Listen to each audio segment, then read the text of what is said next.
আমরা দেশবাসীকে জানাতে চাই, দেশবাসী জ্ঞাত হবে যে আমরা বর্তমান যে জাতীয়তাবাদী দল বিএনপি হিন্দুদের অনেকে মনে করে জাতীয় দলে বিএনপিতে হিন্দুরা নাই, কিন্তু হিন্দু বুদ্ধ খ্রিস্টান করার পর এটা জাতীয় দল করে হিন্দুরা, তবে হিন্দুরাও যে আছে জাতীয়তাবাদী দলে সেটা প্রমাণ পাওয়া গেল আজকের এই সভায়।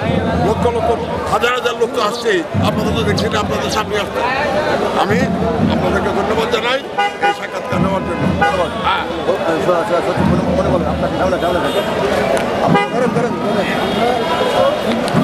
খ্রিস্টান কল্যাণপুর কিশোরগঞ্জ জেলা শাখার পক্ষ থেকে দেশ নায়ক তারেক রহমানের আহ্বানে আজকে আমরা এই সমবেত হয়েছি ঢাকায়।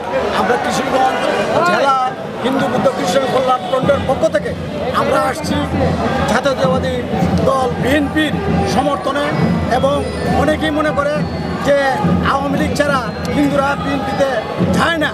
আজকের এই হাজার হাজার লক্ষাধিক লোক ঢাকাতে এসে আমরা প্রমাণ করেছি যে হ্যাঁ, আমরা জাতীয়তাবাদী দলকে বিশ্বাস করি, তারেক রহমানের নেতৃত্বকে আমরা বিশ্বাস করি, দেশ নায়ক বেগম খালেদা জিয়ার নেতৃত্বকে আমরা বিশ্বাস করে আজকে আমরা ঢাকাতে এসে আমরা প্রমাণ করি সনাতনীরাও যে আমরা এই জাতীয়তাবাদী দলে বিশ্বাসী। আমি কিশোরগঞ্জ জেলা হিন্দু বুদ্ধ খ্রিস্টান কল্যাণ ফ্রন্টের সাধারণ সদস্য সচিব। ধন্যবাদ, আপনাকেও ধন্যবাদ। নামটা কি বলতে হবে? সাধন চন্দ্র দাস। আমি হিন্দু বুদ্ধ খ্রিস্টান কল্যাণ ফ্রন্টের কিশোরগঞ্জ জেলা শাখার সিনিয়র